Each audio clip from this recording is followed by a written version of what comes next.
Imaginons un extraterrestre débarquant sur Terre. Il observerait des phénomènes tels que le mouvement de la Terre autour du Soleil accompagnant les cycles diurnes et nocturnes, ainsi que la présence de l'homme et de la femme. Il noterait leurs caractéristiques physiologiques comme la présence de 2 yeux, 2 oreilles, 2 jambes et 2 bras. Il remarquerait également la coexistence de l'être humain et des animaux au sein d'un écosystème composé des éléments terre, eau, air et feu. Ce cadre méthodique et objectif nous invite à explorer le sens de nos vies et notre rapport au divin. Le takéisme consiste à ne point chercher dans un au-delà hypothétique ce qui existe ici-bas en phénomènes extraordinaires qui dépassent l'entendement humain. La philosophie takéiste explore les dualités omniprésentes au cœur de l'existence humaine pour établir ses principes et proposer des hypothèses. Nous subissons les cycles de l'éveil et du sommeil, et alternons entre le sucré et le salé en cuisine. Ces dualités présentent malgré notre volonté sur le plan physique, influencent et conditionnent les comportements humains. Le takéisme met en lumière les équilibres fondamentaux de la vie à travers les chiffres 4 et 2. Les dualités se manifestent en toutes choses, à l'image de l'espace et du temps. Les chiffres 4 et 2, en tant que symbole universel, existent à l'état latent dans la trame de l'univers et de la vie.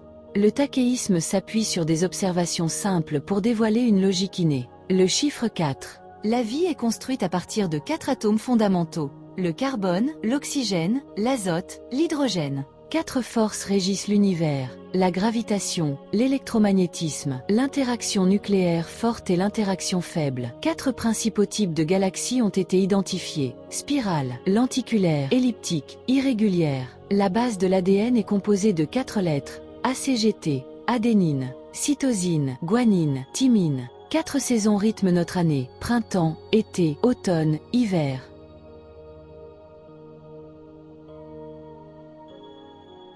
Le chiffre 2. La relation fondamentale entre espace et temps est une dualité clé en physique. La dualité proton-neutron est essentielle dans la structure de la matière. L'alternance des jours et des nuits est indispensable à la vie sur Terre. Les cycles de conscience et d'inconscience régulent notre vie mentale et physiologique. La relation entre l'homme et l'animal est une dualité fondamentale dans l'étude de l'évolution et de la nature. La dualité bien et mal est centrale dans de nombreuses traditions philosophiques et religieuses. Physique. Charge positive et négative. Science de la Terre. Pôle Nord et pôle Sud.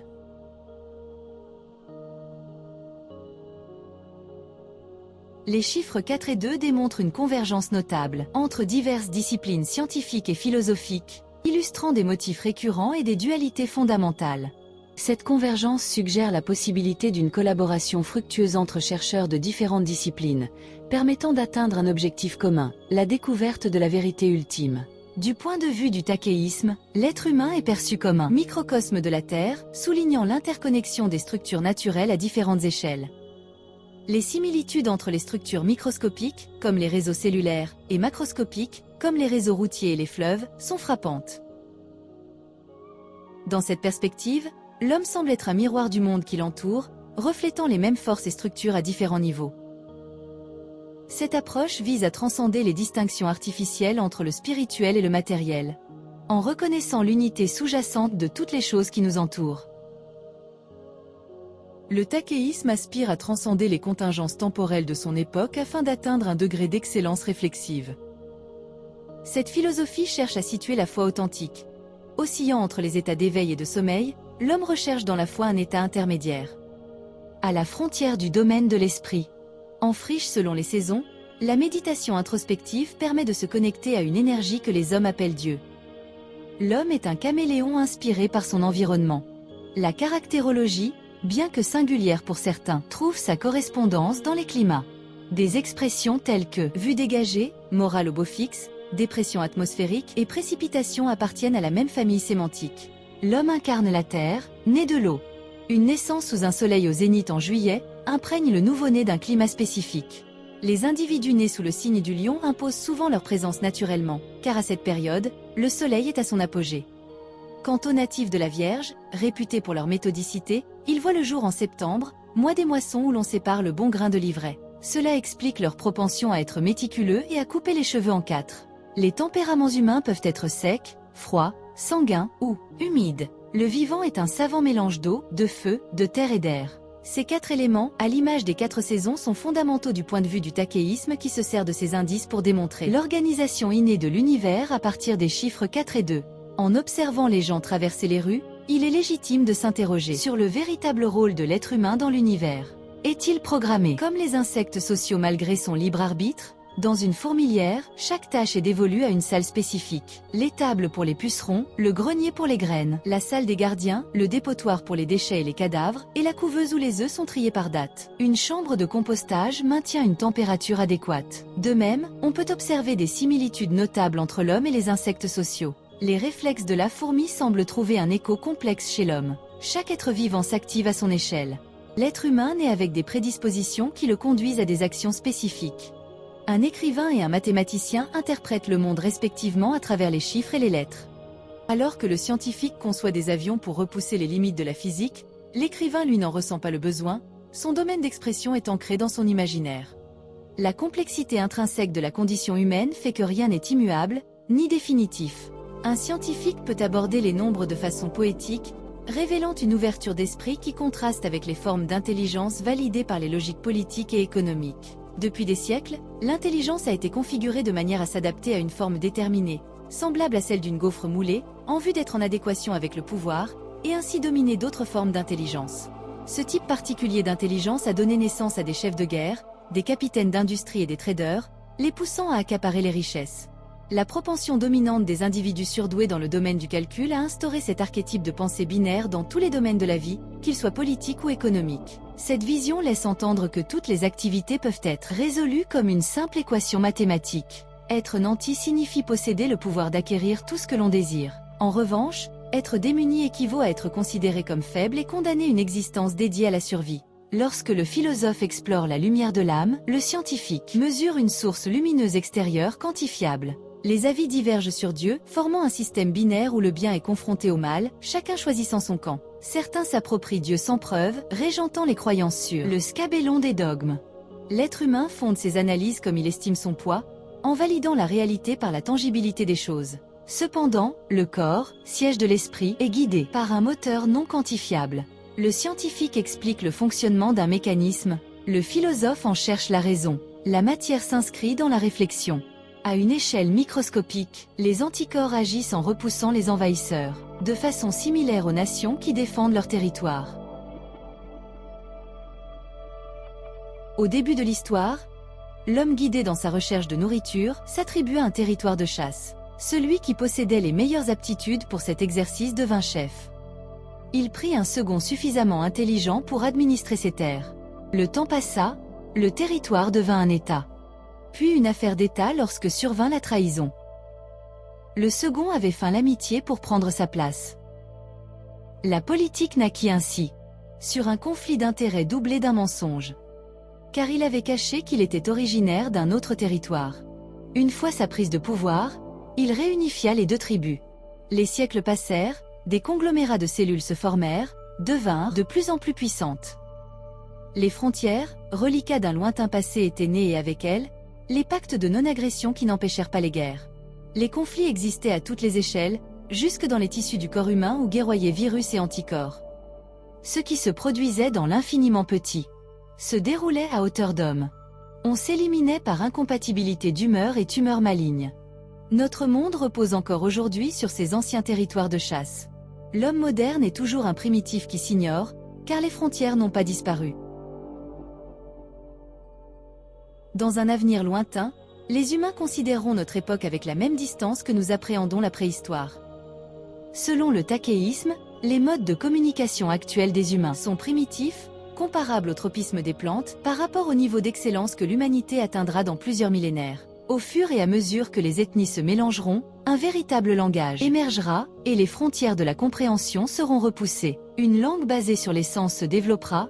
D'après cette doctrine, le XXe siècle a été caractérisé par une omniprésence de l'égocentrisme dans tous les domaines de la vie sociale. Une période qui se prolongera encore pendant des millénaires. L'égocentrisme entrave la vision, et entraîne une appropriation illégitime de qualités, dont l'intelligence, qui n'est pas une création humaine, mais la manifestation d'un environnement intrinsèquement intelligent. L'homme ne fait que découvrir ce qui existe à l'état latent dans l'univers. Un exemple probant de cette intelligence intrinsèque est visible dans les cristaux de roche, les opales de lumière, ou encore les aigues marines. Les pierres possèdent naturellement des angles et des formes géométriques complexes telles que le trigone, l'hexagonale et l'icosaèdre, indépendamment de toute intervention humaine.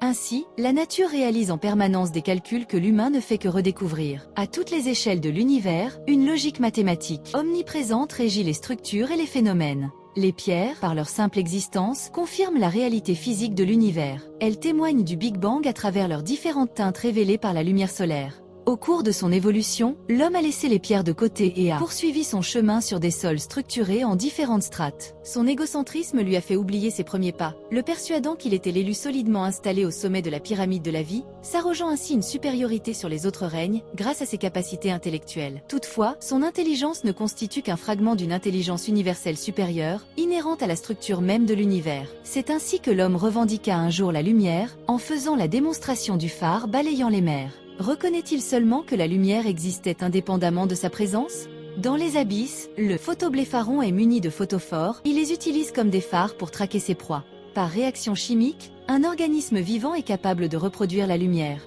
En inventant la photographie, l'être humain a su reproduire le mécanisme de l'œil. Semblable à un caméléon, il est capable de se confondre avec son milieu. Cependant, aurait-il eu l'idée de voler si les oiseaux n'existaient pas? L'homme est un faussaire qui s'inspire de l'original et s'il créa l'avion, il n'inventa pas le vol. Le vol de l'oiseau sera toujours supérieur, la copie forcément moins aboutie. Le takéisme souligne que les intelligences humaines et animales ne sont que des déclinaisons d'une intelligence ultime, articulée autour de manifestations telles que la molécule et l'atome. Des processus chimiques se produisent hors de notre contrôle, indépendamment de nos choix et de notre libre arbitre. La vie s'adapte constamment à son environnement, qu'il s'agisse d'algues, d'arbres, de fourmis ou d'éléphants, chaque organisme vivant suit sa propre logique évolutive. L'être humain interprète le monde selon ses capacités, tout comme un oiseau en vol stationnaire perçoit les plis de la Terre. L'univers a été conçu intelligemment, et l'intelligence en est l'un des fondements.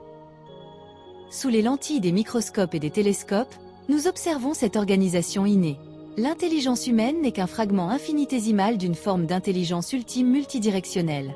Cette intelligence absolue a donné naissance au langage, et chaque espèce est dotée du sien. Le sonar du dauphin et le bruissement du vent dans les feuilles sont des expressions de ce langage universel. Chaque naissance marque son arrivée avec une signature ADN unique, une grammaire innée qui lie tous les organismes vivants. Les lettres ACGT de l'ADN sont présentes partout, confirmant l'organisation innée de l'univers à travers 4 groupes majeurs. Les règnes minéral, végétal, animal et humain.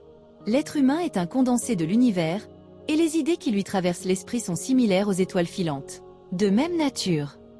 Les clés se situent dans le futur. Entre le XXe siècle et le XXe siècle, les langages balbutieront avant de converger vers une assise grammaticale commune. L'humanité s'efforcera de perfectionner son langage pour en décoder la syntaxe. Tels ces langages invisibles existants, que l'homme contemporain est dans l'incapacité de percevoir, comme s'il était frappé de cécité. Un oiseau coupant la route d'une voiture peut présager un danger imminent, le mouvement des arbres sous l'effet du vent, être le signe d'un langage qui ouvre de nouvelles perspectives sur notre rapport au règne végétal. L'intelligence est une aptitude qui se ferait un chemin à travers l'évolution, adoptant les enveloppes corporelles les plus adaptées. Multidirectionnelle, elle se propage simultanément à toutes les échelles. De la floraison des plantes au mouvement des galaxies. Cette intelligence, selon le takéisme, détermine nos caractéristiques comme nous concevons un avion pour qu'il soit le plus aérodynamique possible. Dans un avenir lointain, il sera établi que l'homme et la fourmi participent à un plan dont la finalité est connue. L'intelligence humaine servira à assurer le bien-être de toutes les espèces vivantes. Elle sera le dépositaire d'un monde sans prédation. Cependant, avant d'atteindre ce stade d'évolution, l'homme reproduit inconsciemment les conflits observables à toutes les échelles de l'univers. Les guerres, les disputes et les divorces sont de la même nature que les virus, les orages et les trous noirs. L'égocentrisme humain, centré sur la prédation, le pousse à dominer les autres règnes. Le takéisme introduit le concept de prédavisme pour illustrer cette force destructrice liée à la domination. Cette force régit la politique, l'économie et même le sport. Il faudra des millénaires avant que l'humain ne reconnaisse que sa hauteur d'esprit fait partie d'une conscience absolue qui intègre tous les langages, minéral, végétal, animal et humain. À force d'entendre les oiseaux chanter, l'homme prendra conscience que sa propre musique n'est qu'une interprétation d'une partition universelle. L'univers, en chef d'orchestre, donne le tempo auquel tous les êtres vivants accordent leurs instruments. Dans un lointain futur, l'homme découvrira un son primordial dont la longueur d'onde se propage à l'infini. Un jour, l'humanité reconnaîtra qu'elle n'a jamais eu le monopole de l'intelligence. Elle admettra n'avoir inventé ni la lumière, ni la musique, ni le vol spatial, mais simplement en avoir été l'interprète. Elle reconnaîtra également être moins spécialisée que les espèces végétales et animales dans bien des domaines. Contrairement aux oiseaux, l'homme dut s'exercer avant de voler. Le dauphin communique à distance sans les contraintes humaines du morse ou du téléphone. Les fourmis ont une organisation sociale remarquable depuis des millénaires. Si l'homme inventa les jumelles, l'aigle possédait déjà une acuité visuelle exceptionnelle. Comparé à l'odorat du chien, celui de l'homme est frappé d'infirmité. Selon la philosophie takéiste, si l'homme possède une conscience individuelle, les espèces animales partagent une même conscience collective. Par conséquent, un animal ne peut être comparé individuellement à un être humain. La fusion des attributs minéraux, végétaux et animaux en un être unique engendrerait un surhomme doté de qualités physiques et psychologiques exceptionnelles. La fin du prédavisme, cette agressivité gratuite au service du pouvoir sur autrui adviendra lorsque l'homme aura assimilé les aptitudes des règnes minéral, végétal et animal, développant ainsi un langage révélant des sens jusqu'alors cachés. Une intelligence universelle comparable à un champ commun reliera alors tous les êtres vivants. Dans un avenir lointain, il sera admis que la sensation est une propriété intrinsèque de l'univers et que l'homme ne peut revendiquer la prééminence des perceptions, car la nature octroie à chaque être vivant les caractéristiques physiologiques les plus abouties. Sur l'échelle de l'espérance de vie, l'homme est loin d'être le plus favorisé. Certaines espèces sont mieux étudiées pour éprouver le temps. La tortue des Galapagos peut vivre 2 siècles, et certains arbres plusieurs milliers d'années. La quintessence de certains sens échappe à l'homme, qui se trouve démuni face à des espèces dotées de capacités spécifiques remarquables. Chaque être vivant possède un génie singulier, fût-il limité à un sens particulier, toutefois tout participe de la sensation, et c'est à partir des sens que découlent les émotions. Les êtres vivants, connectés à un cœur absolu constitué de différentes fréquences, sont unis par une intelligence universelle qui transcende l'espace et le temps. Il y eut l'âge de pierre, de fer, l'utilisation d'outils, l'apogée d'une technique. Dans un futur lointain, le XXe siècle sera considéré comme l'âge de l'espace. Une période où les distances furent affranchies grâce à l'avion ou la télévision. L'électricité symbolisa cette émancipation de l'espace, et c'est Einstein qui lui donna son élan définitif. Cette époque coïncida avec un monde devenu de plus en plus matérialiste. Cette vanité d'avoir affranchi l'espace fit de l'ombre à l'esprit. Elle incarna la culture de l'objet. La possession d'un smartphone, d'une tablette, le sportif échangé entre clubs pour la valeur marchande de son physique, les mannequins exploités pour leur plastique. C'est également tout cela, le XXe siècle. Dans un très lointain futur, des phénomènes inédits émergeront, transformant radicalement notre conception actuelle du monde physique. L'objectif sera de maîtriser cette énergie originelle, créatrice de la vie. Lorsque le nouveau-né pousse son premier cri, il exprime la vie par le verbe, reproduisant instinctivement une émanation du langage primordial. Selon la philosophie takéiste, c'est à partir de l'interaction de 2 êtres que l'espace-temps est fécondé.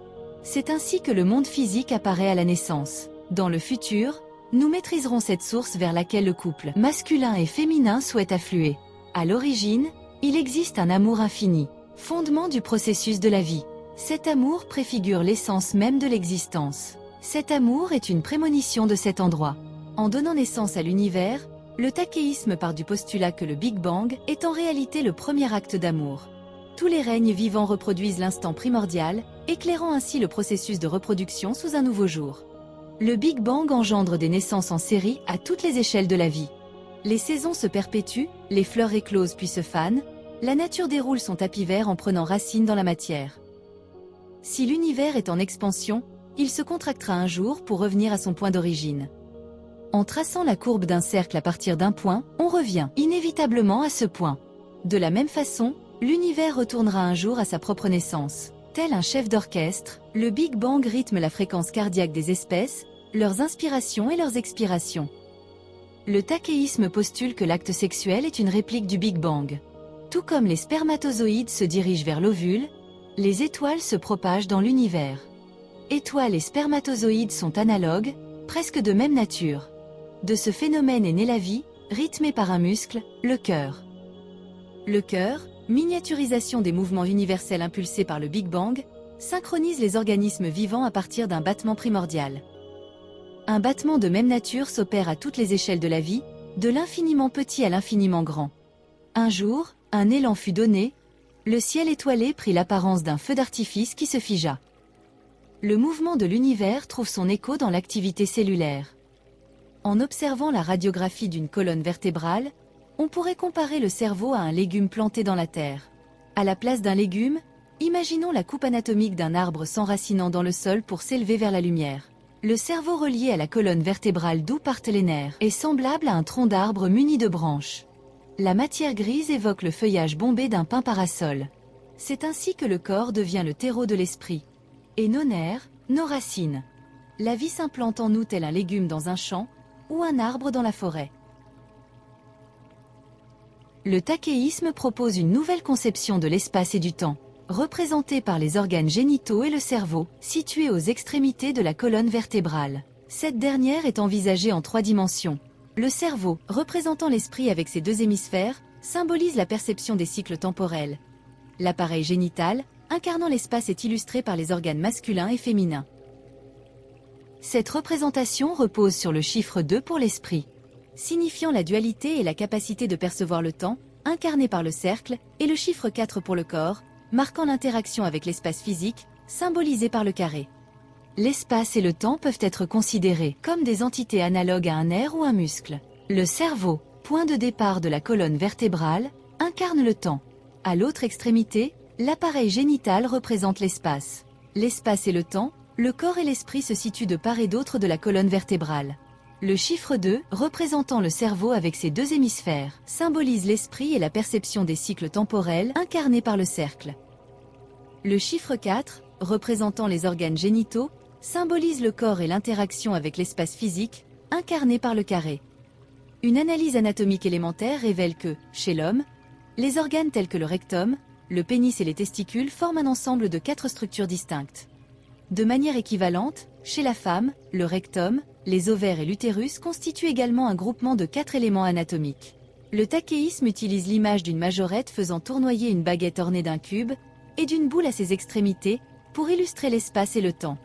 Comme nous pouvons le remarquer, cette baguette symbolisant une colonne vertébrale, où l'espace et le temps résident à ses 2 extrémités, se meut à une vitesse dépassant celle de la lumière. Il s'agit de la vitesse, propre à la vie elle-même, qui en quelque sorte fixe l'existence. Cette conception d'une vitesse absolue est exposée dans l'ouvrage 42, L'enquête ultime. Durant des millions d'années, l'objectif de l'homme fut la conquête de l'espace à travers de nouveaux territoires, une symbolique de la prédominance du corps dans l'espace pour compenser les friches de l'esprit. L'être humain se libérera de cette aliénation en réalisant que le corps a ses propres limites. L'affranchissement du temps permettra de voir au-delà de la mort. Contrairement aux croyances, la naissance de l'univers ne s'est pas produite en un temps et en un lieu donné.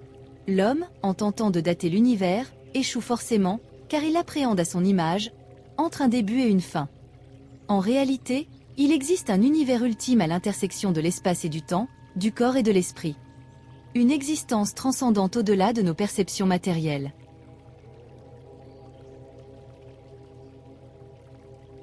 Le takéisme assimile la naissance au Big Bang, une explosion et une implosion simultanées, traumatisantes pour le nouveau-né qui, en un instant précis, dans le temps, et en un lieu déterminé, dans l'espace, entre dans un corps inconnu. C'est à cet instant que l'espace-temps se matérialise. Le premier cri du nouveau-né est perçu comme une libération, comparable à une onde sonore rompant une ancienne mémoire, signalant le début de la conscience individuelle et marquant l'équilibre entre le corps et l'esprit. Le takéisme réinterprète la mort non comme une fin, mais comme une transformation, participant à l'égalité entre les êtres vivants. Selon cette vision, la mort est une transition naturelle, non une menace, servant de point d'équilibre à l'existence et permettant une transformation spirituelle. Cette perception contraste avec la vision matérialiste moderne de la mort et propose un éveil à cette réalité pour transformer l'expérience terrestre en une existence transcendante.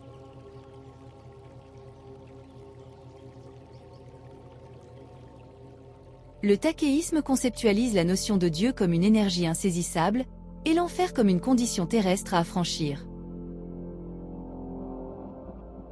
L'enfer est perçu comme le corps humain lui-même, un lieu de souffrance et de limitation.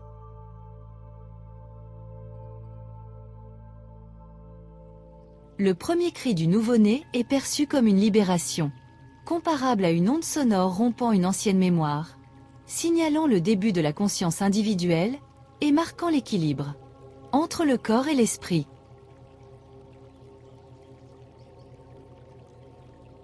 La philosophie takéiste repose sur des principes fondamentaux, accessibles à travers une série de diagrammes permettant de situer le vivant dans l'univers. Ce quiz est directement issu de l'ouvrage 42, L'enquête ultime, publié en février 2014.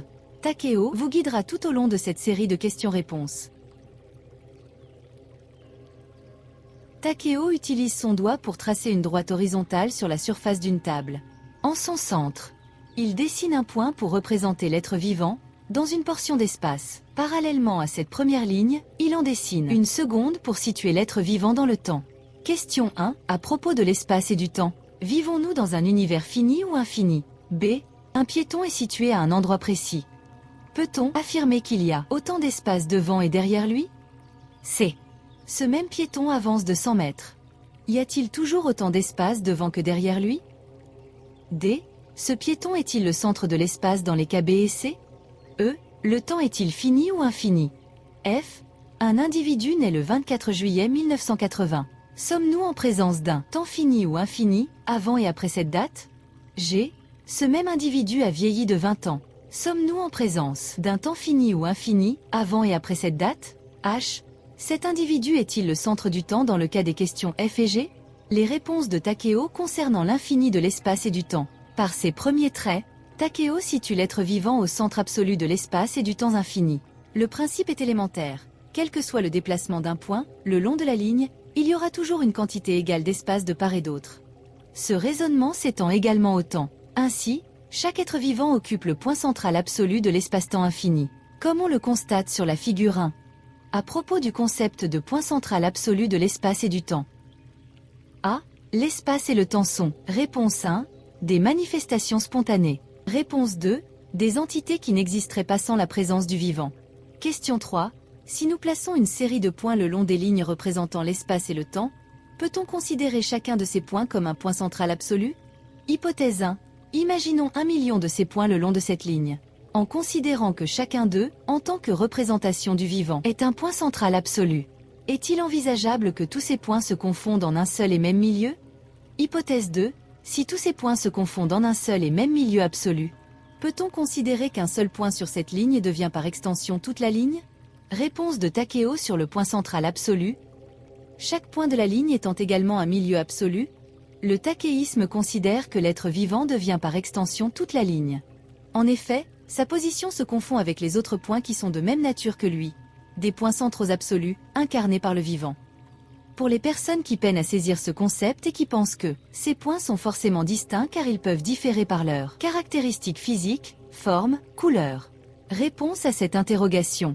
C'est de la nature de ces lignes dont il est question, et la raison en est simple. L'espace et le temps ne pourraient exister sans le phénomène de la vie. Ces lignes représentent essentiellement un état absolu d'existence, étant infini par nature. Imaginez que l'on retire 1000 êtres vivants, ou points, de ces lignes, que reste-t-il? La vie, ou l'existence ultime, infinie. En effet, les êtres vivants peuvent revêtir diverses formes, seulement, leur point commun est d'exister. Si l'un meurt, la vie demeure et elle se perpétue, à travers ces lignes qui incarnent l'existence absolue. La philosophie takéiste considère par conséquent qu'un point ne peut pas être soustrait de la ligne puisqu'il était présent, dans l'espace, à un moment donné, dans le temps, de manière permanente. Infini. Cette permanence infinie signifie « je suis, j'existe donc infiniment », à un moment, et en un lieu donné. L'existence, exister, est un état présent et permanent qui n'éprouve ni passé, ni futur et qui induit que vous êtes, le vivant, l'espace et le temps simultanément. Ces points représentant le vivant sont intrinsèquement infinis, car ils existent de manière permanente en une existence. Leur appartenance ou non à ces lignes n'est pas questionnée, car à un moment donné et en un lieu donné, le vivant les a transcendés. En étant l'un des degrés du temps infini, le vivant s'inscrit donc comme le point central absolu de la permanence, l'infini. Par nature, il devient toute la ligne, il devient le temps. Il en est de même pour l'espace. Il devient l'espace. En étant inscrit dans une permanence à un moment et en un lieu donné, l'être vivant appartient à une permanence. Au-delà de sa propre personne, qu'il soit vivant ou non, présent ou absent. L'existence de l'univers se perpétue sur ces lignes où, à un moment, et en un lieu donné, il fut présent. Lorsque le vivant disparaît, il retourne à l'espace et au temps, redevenant temps et espace en totalité. Question 3. À propos de l'infini. A. À l'échelle de l'infini, un individu d'1,80 m est. Réponse 1. Invisible, car transparent à une échelle infiniment petite ou grande. Réponse 2. Visible car son corps est une réalité physique. Réponse 3. Les deux à la fois, visible et invisible. Réponse. À travers ce diagramme, un point est à la fois visible et invisible. À une échelle infiniment petite, il est même transparent. Certaines ondes peuvent le traverser sans éprouver la moindre résistance. Ainsi, bien qu'il soit en quelque sorte invisible, il demeure mesurable, à une échelle infiniment petite ou grande. Ce point visible et invisible, simultanément, devient le contenu et le contenant. Peu importe sa position, il représente le centre. Un centre à la fois infiniment petit et grand. À partir de cette prémisse, la disparition du corps lors de la mort est une illusion. On ne disparaît tout simplement pas car nous avons été présents sur ces lignes, à un moment et en un lieu donné. Prenons l'exemple du jeu de Go, et aux pierres noires que l'on dispose sur le Goban, en autant de centres. À travers ce jeu de questions-réponses, le takéisme évalue votre niveau de conscience et d'ouverture d'esprit. À partir des lignes parallèles symbolisant l'espace et le temps, Takeo établit deux ensembles. Question 4. À propos de la dualité espace-temps. A. L'espace a une affinité particulière avec. Choisissez deux réponses. L'esprit, le corps, le jour, la nuit. Le temps a une affinité particulière avec. Choisissez deux réponses. Le corps, l'esprit, la nuit, le jour. Réponse. Dans l'univers, tout est dualité. D'un côté, il y a le jour, et de l'autre, la nuit. Le jour entretient une relation particulière avec le corps et l'espace. Le jour, l'espace est affranchi d'un coup d'œil. On en estime les dimensions. Le mouvement physique révèle ses limites. Le jour, la conscience domine. L'espace est objectif, tangible, on peut le toucher, tenir un objet dans la main afin d'en apprécier la forme et la structure. À l'opposé du jour, la nuit a une affinité particulière avec l'esprit. Et le temps, la raison en est claire. La nuit permet à l'esprit de transcender le temps en le rendant relatif. Une nuit de sommeil semble se dérouler en une fraction de seconde. La nuit, l'esprit est le maître du temps. Libéré du poids du corps physique, il peut convertir n'importe quelle durée à la vitesse de la lumière. À travers le cycle des jours et des nuits, l'être vivant oscille, entre veille et sommeil, dans un but précis. Selon la philosophie takéiste, chaque nuit, au moment de l'endormissement, l'être vivant se prépare à sa mort imminente. Le jour, au moment du réveil, il se souvient comment et pourquoi il est né. À partir de ces états de veille et de sommeil, toutes les dualités constituant l'univers se manifestent. Question 5. Lorsque tout est dualité.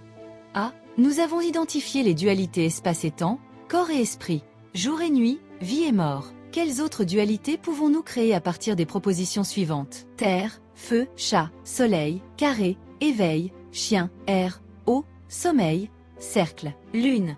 Quels termes sont en affinité avec l'espace? Quels termes sont en affinité avec le temps? Réponse, éveil et sommeil, soleil et lune, terre et eau, feu et air, carré et cercle, et même chien et chat. Ces dualités sont présentes dans tous les domaines de l'existence. On pourrait les énumérer à l'infini. Takeo poursuit le dessin qui est resté figé à deux lignes parallèles, marquées respectivement par un point symbolisant l'être vivant, au centre de l'espace et du temps. Question 6. Que va dessiner Takeo? Un pot de fleurs, une droite, un pingouin, un indice. L'éveil et le sommeil sont deux états interconnectés. Réponse. Takeo dessine une ligne droite verticale pour connecter ces deux points. La figure prend maintenant l'aspect d'un i romain avec des barres horizontales infinies. Elle représente la liaison entre les états d'éveil et de sommeil, entre lesquels l'être vivant alterne. Cette ligne droite verticale délimitée par ces deux points engendre un espace-temps dont la structure repose sur le système binaire développé plus haut. Jour, nuit, éveil, sommeil, corps, esprit, etc. L'être vivant passe ainsi d'un état de conscience à un état inconscient. Tel un va-et-vient entre le jour et la nuit. Question 7. Que va entreprendre Takeo pour compléter le dessin?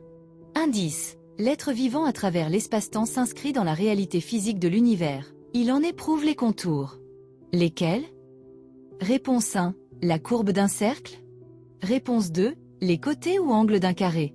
Réponse. Takeo trace deux lignes verticales, qu'il fait partir des extrémités de la ligne représentant l'espace, pour les joindre à celle du temps. Le dessin représente maintenant un carré, scindé par une ligne verticale. Cette figure désigne un espace-temps intégré dans une réalité physique, du point de vue du vivant, et dont les limites ont naturellement été déterminées par les lignes horizontales sur lesquelles il est positionné. En étant inscrit dans la structure d'un carré, c'est-à-dire en étant présent sur les deux côtés du carré, le vivant s'inscrit dans un univers objectif validé par l'alternance entre éveil et sommeil, entre corps et esprit. La ligne verticale à l'intérieur du carré confirme cette réalité physique. Question 8. Que va dessiner Takeo pour compléter cette droite verticale? Premier indice. Quel point commun entre le jour et la nuit? Deuxième indice. Quel point commun entre l'éveil et le sommeil? Troisième indice. Quel est le point commun entre l'homme et l'animal? Takeo dessine un troisième point sur l'axe vertical, à égale distance des deux autres points, voir la figure 7. Ce troisième point positionné entre l'éveil et le sommeil est le juste milieu absolu. Il est le point d'intersection des jours et des nuits, le parfait équilibre entre corps et esprit. Pour illustrer ce diagramme, Takeo fait apparaître de ses mains un pli de collines surplombant l'océan. Il fait ensuite passer ce décor du jour à la nuit en figeant le soleil, au moment où il coupe l'horizon au large vers la mer. Nous pouvons ainsi constater que si le jour et la nuit ont des couleurs différentes, symbolisées par le noir et le blanc, ils partagent une même teinte rouge orangée, au moment du lever et du coucher du soleil. À l'opposé du jour et de la nuit, entre clarté et obscurité, une palette aux teintes infinies relie l'éveil et le sommeil, le corps et l'esprit. À travers ce spectre de couleurs, un point d'intersection unifie toutes les dualités évoquées par la philosophie takéiste. Ce point d'intersection représente un état d'équilibre parfait qui symbolise une forme d'éveil, entr'ouvrant, tel le soleil à l'horizon, à travers le contour d'un demi-cercle, le véritable sens de l'existence. À partir de cet état, une lumière particulière façonne l'acuité des sens, elle engendre une forme de clairvoyance dont le siège se situe entre l'éveil et le sommeil. La méditation est un outil pour y parvenir. Mais dans quel but? Entre l'homme et l'animal, le juste milieu absolu n'est-il pas incarné par le règne végétal et par extension, toute la nature? Assurément. La nature représente le milieu absolu de toutes les formes de vie. Un état de clairvoyance permet de sonder l'essence de la nature et à travers elle, le sens de la vie. Ce nouveau point dessiné par Takeo offre ainsi de nouvelles perspectives.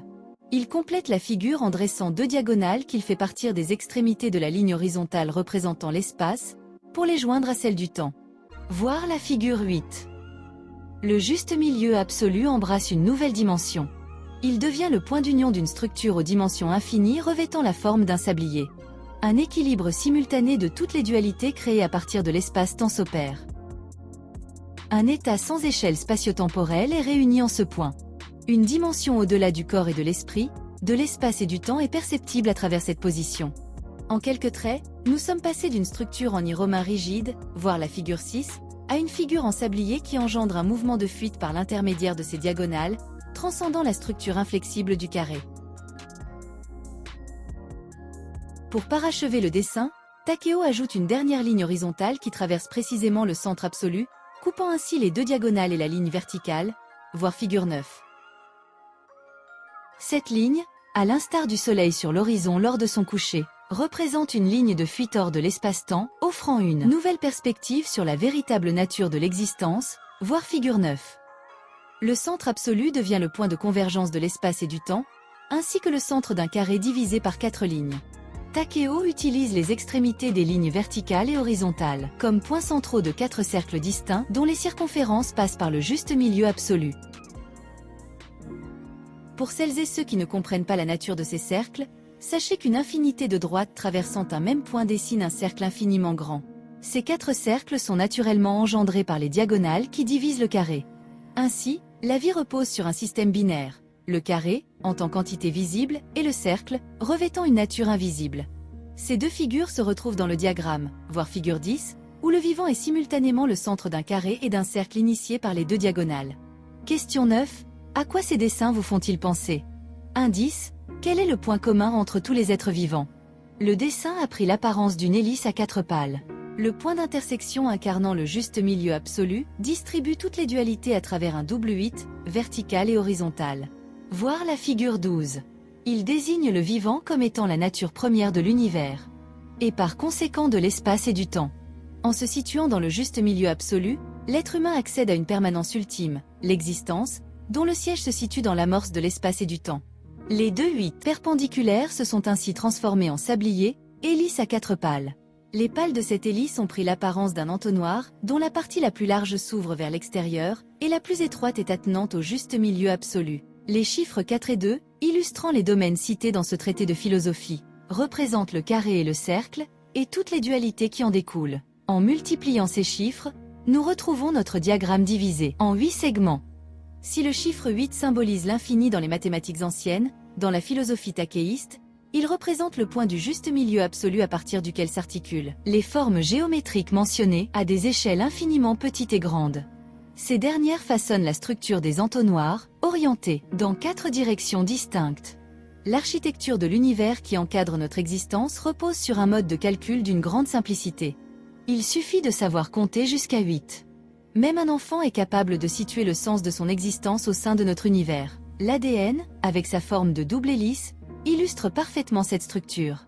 Premier double entonnoir vertical, par sa présence, l'être vivant en tant qu'entité individuelle s'inscrit dans la réalité physique de l'univers, celle de l'espace et du temps. C'est la partie visible, univers fini.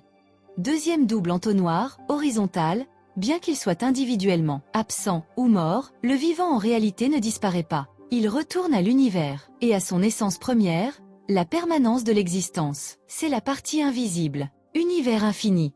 Clé du langage ultime, le juste milieu absolu permet d'entrevoir une lumière particulière, celle qui dicte les véritables enjeux de l'existence.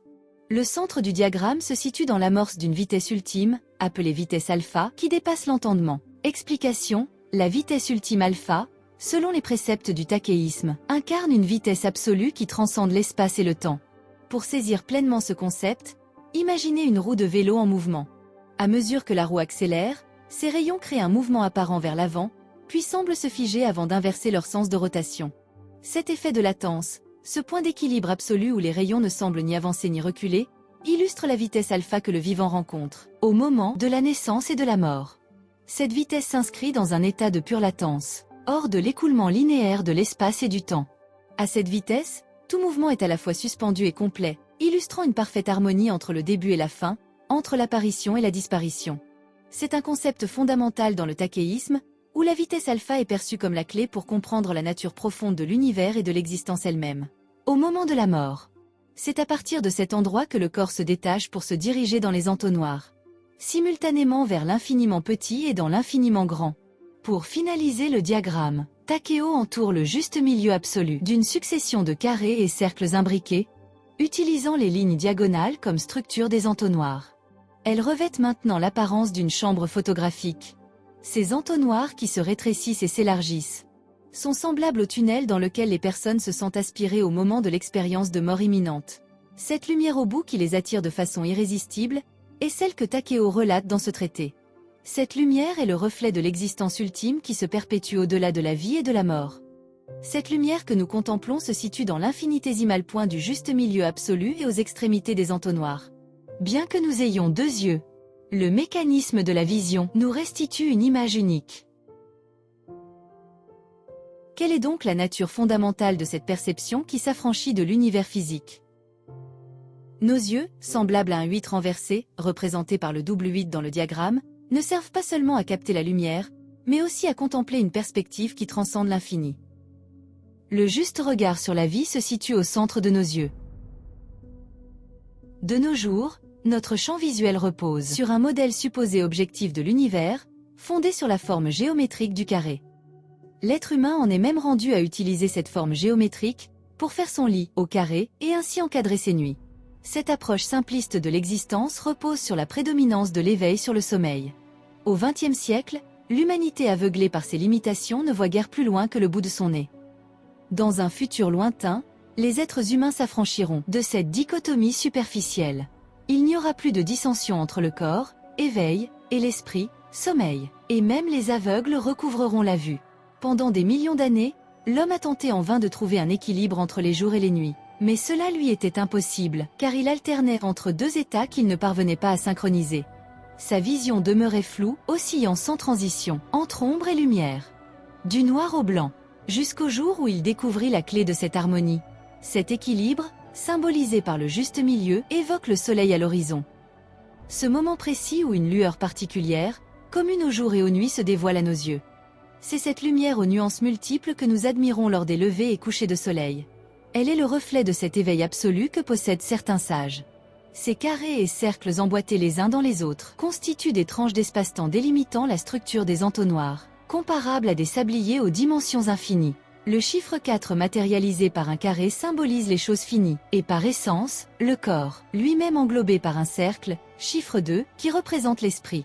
Le chiffre 4 incarne la matière. Ce diagramme, en forme de double hélice composé de 4 pales, représente les membres, bras et jambes, permettant de se déplacer dans l'espace. À travers la figure 16, nous pouvons constater que les membres sont accolés aux angles du carré. En effet, le corps représente l'espace et donc il est physiquement présent aux 4 angles du carré. Les 8 segments qui scindent le carré correspondent quant à eux aux 4 sens dont le siège se situe au niveau de la tête, englobant la vue, l'ouïe, l'odorat et le goût. Signification des 4 sens à travers les 8 segments. Chaque sens est double. Nous avons 2 yeux, 2 oreilles, 2 narines, 2 lèvres. Ces 8 segments du carré sont agrégés à un cercle, symbole de l'esprit, voire figure 17. Takeo additionne les chiffres 4 et 8. Dans la philosophie takéiste, le chiffre 12 représente le triptyque de la naissance. C'est à partir de la fusion de 2 êtres que s'opère la naissance du vivant. La vie naît de l'espace et du temps, du corps et de l'esprit. Elle incarne l'unité issue de 2 êtres qui engendrent l'espace-temps. Il est indéniable que les religions ont instauré des schémas de pensée erronés dans le but de soumettre les individus. Nous connaissons le degré de susceptibilité des fanatiques, qui est proportionnel à la largeur du fossé qui les sépare de la vérité. Selon le takéisme, si l'être humain est dans l'erreur dans son approche spirituelle, c'est à cause de considérations produites essentiellement le jour. De façon consciente, dans un espace limité où l'irrationnel est exclu. En réfléchissant de manière supposément objective, il oublie le caractère surnaturel de sa propre naissance, un instant où il n'a eu aucune maîtrise sur l'événement. Il oublia ensuite que la pensée et l'essence étaient des phénomènes surnaturels, créés indépendamment de sa volonté. L'univers est un tout. Il existe une énergie, une puissance supérieure dans la trame de l'existence, qui considère notre univers comme un tout indivisible. Si les êtres vivants étaient comparés à des îles, elles seraient des milliards sur l'océan. Imaginons que certaines disparaissent, que resterait-il? L'océan. Les êtres vivants sont des îlots de vie dans un océan d'existence absolue. La nature des sens. Pourquoi le takéisme mentionne-t-il 4 sens au lieu de 5? Réponse. Selon la philosophie takéiste, le toucher n'est pas considéré comme un sens à proprement parler. Il n'est pas double comme les yeux ou les oreilles, mais quadruple. Explication. Par le toucher, l'être humain est relié au monde physique. Le chiffre 4, le carré, désigne un contact établi essentiellement par les mains et les pieds. Les 4 véritables sens siègent au niveau de l'esprit, la tête, et sont invisibles par essence. Le toucher lui se situe au niveau du corps. Par le toucher, la matière est transformée. La dualité corps et esprit trouve son sens à travers ce diagramme. Selon le takéisme, la position des bras et des jambes, lorsqu'ils sont levés et écartés, révèle, par rapport à la colonne vertébrale ou à l'axe vertical central, la structure du double entonnoir représenté dans le diagramme. Le nombril quant à lui symbolise le juste milieu absolu du corps. Il est le point central à travers lequel l'existence se perpétue, engendrée par le cycle des morts et des naissances. La colonne vertébrale relie l'appareil génital transmettant la vie avec le sommet du crâne par lequel la vie s'achève, voire figure 17. Bien que le corps puisse disparaître du champ physique, une permanence absolue subsiste à travers les sens. Sur la figure 17, nous constatons que les membres présents aux angles du carré éprouvent l'espace, au contact de la matière. Ne souhaiterions-nous pas que le bonheur soit permanent au point de nous y noyer? L'univers est ainsi fait. Nous disparaissons, il demeure. Ces diagrammes démontrent que le néant n'existe pas. Le néant est une vue de l'esprit liée à la mort. Comme le démontre le takéisme, la vie se perpétue, malgré soi, à travers nous, dans une unité absolue. L'histoire de Pierre, de Marie, d'un animal de compagnie, d'une plante, est l'extrait d'un livre écrit par tous. En s'inscrivant dans un ensemble, le vivant devient cet ensemble. Nous sommes simultanément minéral, végétal, animal, humain. Chaque être humain possède en lui-même la genèse de la vie. Issu d'un univers, le vivant et l'univers. Le parcours du spermatozoïde jusqu'à l'ovule est une duplication du Big Bang. Le cœur de chaque être vivant reproduit le mouvement en expansion de l'univers. Au moment de la mort, le vivant revoit toute son existence défiler à rebours jusqu'à sa naissance. Puis apparaît le tunnel dans lequel il est aspiré avec cette lumière au bout qui se manifeste. Ce défilement en sens inverse a pour objectif de conduire le vivant au-delà de son premier cri et donc au-delà de sa naissance.